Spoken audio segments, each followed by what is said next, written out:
अभी आज की तारीख में अगर आप 3-4 दिन पहले की बात करें तो संपर्क सड़कें जो थी हमारी, कोई 1400 से ज़्यादा सड़कें जो है प्रभावित थी। और इसी तरह से पेयजल योजनाएं कोई 4000 से ज़्यादा थी। और हमारे जो बिजली के जो हमारे जो ट्रांसफार्मर्स हैं वो भी 4000 से ज़्यादा क्षतिग्रस्त रहे। पर आज की तारीख में अभी सड़क जो है हमारे जो है करीब करीब अब 647 के करीब सड़कें बच गई है। और बिजली बोर्ड का जो है हमारा DTRs है वो भी अब जो है 1000 के करीब अभी और रहते हैं जिनको ठीक करना है। और पेयजल योजनाएं भी जो है 543 के करीब बचे हैं। तो इस हिसाब से आप मूल्यांकन कर सकते हैं कि कितना तेज़ी से जो है रात के काम हुए हैं। और जहाँ तक ऑपरेशन चंद्रताल की बात है, वाकई ये बहुत डिफ़िकल्ट एक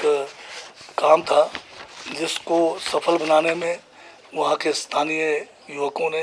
वहाँ की महिला मंडलों ने, वहाँ के जो हमारे प्रशासन में अधिकारी कर्मचारी थे और BRO और विशेषकर वहाँ पर जो हमारे JCB ऑपरेटर्स थे जिन्होंने लगातार, उसमें से एक नौजवान है जिसने 21 साल का है, जिसने 2 दिन, पहले दिन कोई 15 घंटे से ज़्यादा और दूसरे दिन लगातार 18 घंटे जो है JCB चलाकर रात के अंधेरे में 3 बजे तक जो है सवेरे 5 बजे से दूसरे दिन जो है 3 बजे तक जो है उसने जो JCB को लगातार चलाकर स्नो क्लियरेंस जो है डिफ़िकल्ट उसमें सर्कमस्टेंसेस में, जहाँ 3-3 फुट बर्फ़ जो है सड़क पे जमी हुई थी, ऊपर की तरफ से पहाड़ी, नीचे जो है पूरा जो है ढलान में अपने जान को जोखिम में डालते हुए किया है। इन सब की मदद से जो है ये संभव हो पाया। और मुझे आपको ये बताना है कि जिस दिन ये ऑपरेशन हुआ, जो लोग निकाले गए वहाँ से करीब 300 के करीब, ठीक उसी दिन शाम के 3 बजे से अभी तक भी जो है सड़क बंद पड़ी है। मुझे चंद्रताल के जो वहाँ पर हमारा पुलिस पोस्ट है वहाँ से बार बार जो है सैटेलाइट फ़ोन से मैसेज मिल रहे हैं कि वहाँ पर जो है सड़क बंद हो गई है। और हमने पिछले कल ही एक रेस्क्यू टीम जो है लोसर से DFO काजा की अध्यक्षता में, जिसमें विभिन्न विभागों के अधिकारी व डॉक्टर्स हैं, और मशीनों के साथ कुंजम की तरफ रवाना किया। परंतु लोसर से आगे वो कल नहीं बढ़ पाए क्योंकि वहाँ भी रास्ते जो है अवरुद्ध हो गए, क्योंकि स्नो मेल्ट होना शुरू हुआ है, जगह जगह पे स्लाइड्स आ गए हैं, जगह जगह पर जो है एवलांचेस आ गए हैं। तो आज दोबारा जब संपर्क किया मैंने तो वो लोग अभी जो है कुंजम टॉप तक ही पहुँचे हैं। कुंजम टॉप से नीचे जो है जो चंद्रताल गेट, जहाँ से चंद्रताल के लिए रोड जाता है, वो उतराई में कोई 12-13 किलोमीटर है, उसमें भी जो है लाशें आए हुए हैं। कल मैंने BRO से भी संपर्क साधा है और उनसे भी रिक्वेस्ट किया कि चंद्रताल के लिए बातल के तरफ से जो है रोड क्लियरेंस करें, पर उनका भी कहना था कि बातल के तरफ से भी बहुत हैवी स्लिप्स आया हुआ है, तो अभी तक वो रोड क्लियर वहाँ नहीं हो पा रहा है। तो अगर उस रोज़ अगर ये काम नहीं हो पाता तो अभी तक जो है आज चौथा दिन से ज़्यादा समय लोग वहाँ फंसे रहने थे और हालात आप समझ सकते हैं कि कितनी गंभीर होनी थी। लोग रह रहे हैं, वो वॉलंटियरली वो अपने वहाँ रह रहे हैं, वो कैंपर्स हैं जिन्होंने वहाँ पर टेंट लगा रखे हैं, जो वहाँ पर बिज़नेस अपना होटल बिज़नेस का काम टेंट के द्वारा कर रहे हैं, वो लोग वहाँ पर हैं। हमारे जो गद्दी समुदाय के लोग हैं वो विभिन्न पास्चर्स में उस हाइट में वहाँ पर है, वो अपने भेड़ बकरियों के साथ है। उनका भी बड़ा भारी नुकसान हुआ है क्योंकि 3-3 फुट बर्फ़ में भेड़ बकरियों को खाने के लिए किसी किस्म का वहाँ पर घास नहीं है, और ये लोग बड़ी हिम्मत के साथ वहाँ पर डटे हुए हैं। अब उनके तरफ से भी जो है हमें एक आध मैसेजेस आए हैं कि उनको जो है जैसे भेड़ बकरियाँ जो है उनको बीमारियाँ लग गई है ठंडे से,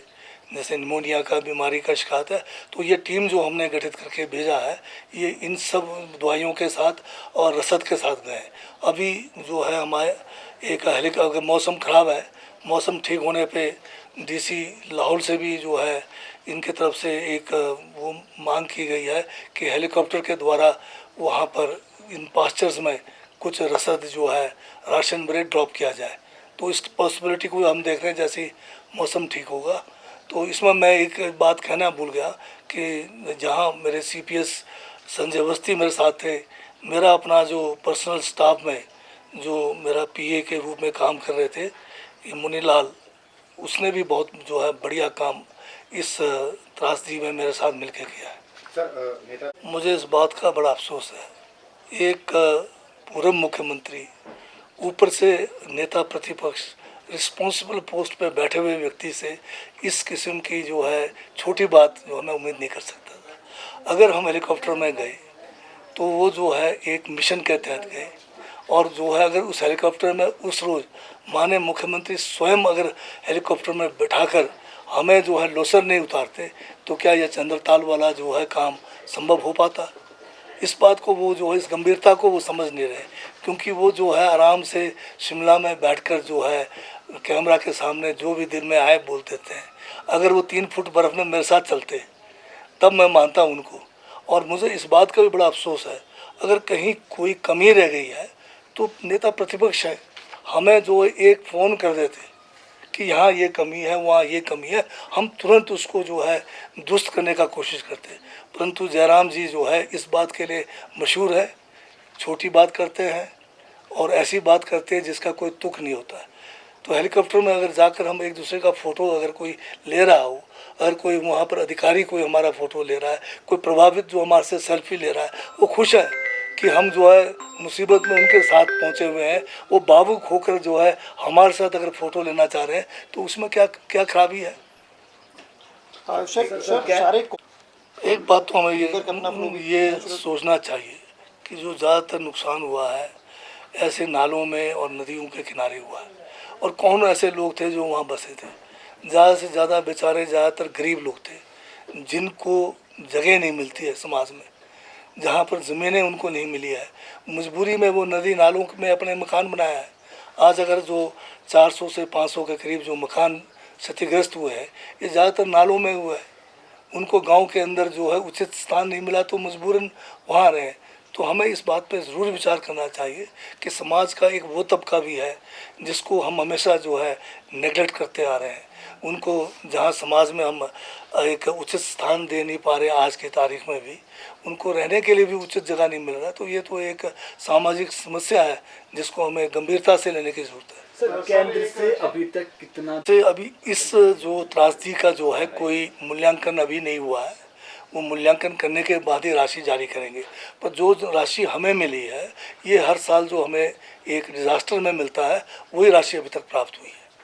सर आपने एक बात कही अभी कि जो आप होटल्स की बात कर रहे हैं, होटल कोई गरीब आदमी का नहीं है, ये बात आपकी ठीक है, परंतु इसी नदी के साथ में जिनकी ज़मीनें गई है, जिनके मकान ढह गए हैं, चाहे वो लारजी के एरिया में है, चाहे सेंज के एरिया में है, चाहे कुल्लू के रायसन के साथ आपके लेफ़्ट और राइट बैंक में अगर आप देखेंगे ज़्यादातर गरीब लोग उसमें प्रभावित हुए हैं। होटल्स बाय एंड लार्ज जो है बहुत ज़्यादा अफेक्ट नहीं हुआ है। सर एक हम लोग सोलन सिरमौर आपके दूसरे जिलों में भी स्टोन फ्रूट के ऊपर काम करते थे। ये बिल्कुल ठीक बात है आपकी। जब फलों का नाम लिया जाता है हिमाचल में सेब का ही लिया जाता है, परंतु सेब के साथ में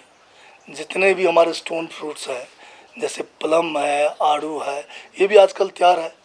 तो जब हम रोड क्लियरेंस कर रहे हैं तो इस बात को भी ध्यान में रख रहे हैं कि सबसे पहले जिस इलाके में जिस किस्म का फसल तैयार है, जो फ्रूट्स तैयार है, उसके लिए कर रहे हैं। मैं कुल्लू स्वयं गया, वहाँ पर जो है प्लम की जो है फसल तैयार थी और ज़्यादा बारिश होने से और रोड ब्लॉक होने से फटने शुरू हो गई। तो हमने सबसे पहले जो है आपके जो राइट बैंक की तरफ जो है जो सड़कें बंद थी, उस जो छोटी सड़कें थी उसको खोलने का प्रयास किया और हमारा प्रयास सफल भी रहा।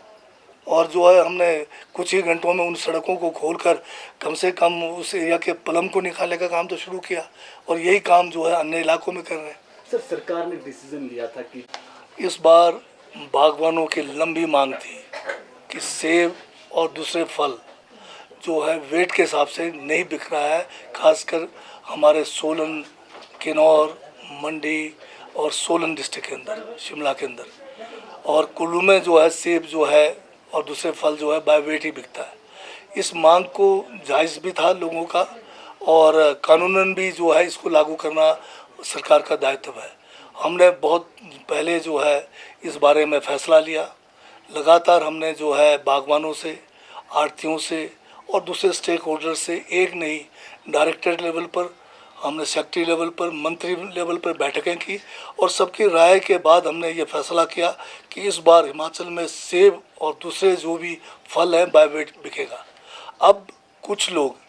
जो है, जिसमें मैं समझता हूँ कि जो जानबूझकर जो अधिक मुनाफाखोरी के लिए बागवानों को भी जो है गलत तरीके से गुमराह कर रहे हैं, और सेब को जो है ये या दूसरे फल है अगर वो बाय वेट नहीं करेंगे तो हम जो है सीरियस इसका जो है वो लेंगे, मतलब गंभीरता से इस बात को लेंगे, और इसको जो है हम हर हालत में जो है सेब जो है या दूसरे फल जो है बाय वेट बिकेगा। अगर कोई आढ़ती अगर हमारे अधिकारियों के साथ, कर्मचारियों के साथ किसी भी किस्म का इस कार्य को करने में अड़चन डालेंगे, उनके खिलाफ कानून में जो भी सख्त से सख्त कार्रवाई है उससे करने से हम पीछे नहीं हटेंगे। अभी माननीय मुख्यमंत्री जी ने भी जो है जब इस बारे में अभी 2 दिन पहले बैठक ली, जिसमें तकरीबन सभी कैबिनेट मिनिस्टर्स थे, जो हम 2 नहीं थे वो जो फील्ड में थे, और उसके साथ में ENC, PWD और दूसरे विभागों के अधिकारी थे, और सबसे पहले उन्होंने जो है यही बात कही है कि सड़क संपर्क को जितना जल्दी हो सके युद्ध स्तर पर जो है इसको खोला जाए। और वो जो मैं भी आपको जो यहाँ पर मैं आपको एक डाटा दे रहा था उसके हिसाब से अब हमारा जो 1500 के करीब जो सड़कें बंद थी, अब 600 के करीब आज की तारीख में अभी भी बारिशें हो रही है। जहाँ हम सड़कें खोल रहे हैं दोबारा से भी ब्लॉक होने शुरू हो गए, पर जगह जगह पे मशीनरी हमारे लगी हुई है, कई जगह पे स्लिप्स हैं, कई जगह पे डंगे बहुत ज़्यादा चले गए हैं। तो पूरी कोशिश है, मशीनरी डिप्लॉयड है, कहीं से ये शिकायत नहीं है कि मशीनरी नहीं है। शिकायत है तो सिर्फ ये है कि भाई कितनी जल्दी हम इसको खोल पाएंगे, क्योंकि कई इलाकों में फसल तैयार है और उसको निकालना है। तो वैकल्पिक व्यवस्था भी हम कर रहे हैं कि अगर इधर कोई हाईवे बंद है तो छोटे सड़क से जाए, उसको जल्दी से जल्दी खोले, इसकी पूरी कोशिश जो है की जा रही है। तो हम जो है प्रेजेंट सिचुएशन को देखकर ही रिलीफ मैनेजमेंट में माननीय मुख्यमंत्री ने बहुत बड़ी राहत जो है अफेक्टेड लोगों को दिया है, क्योंकि आप जानते हैं हिमाचल में संसाधनों की कमी है। NDRF का जो स्कीम है राहत का, उससे बढ़कर हम आगे बढ़े, और उसका मतलब ये है कि रिसोर्सेज की कमी के बावजूद हमारे लिए जो है लोगों को राहत देना सबसे बड़ी बात है। तो हम केंद्र सरकार से भी ऊपर बढ़कर, बेशक हमें जो है कई चीज़ों पे हमें कट अपना लगाना पड़ेगा, लगा के जो है इनको दे रहे हैं। तो जैसे जैसे जो विपदाएं आती है उसमें हमें अलग तरीके से उसको फेस करना पड़ता है। मौके के नज़ारे को देख के आगे हमें काम करेंगे।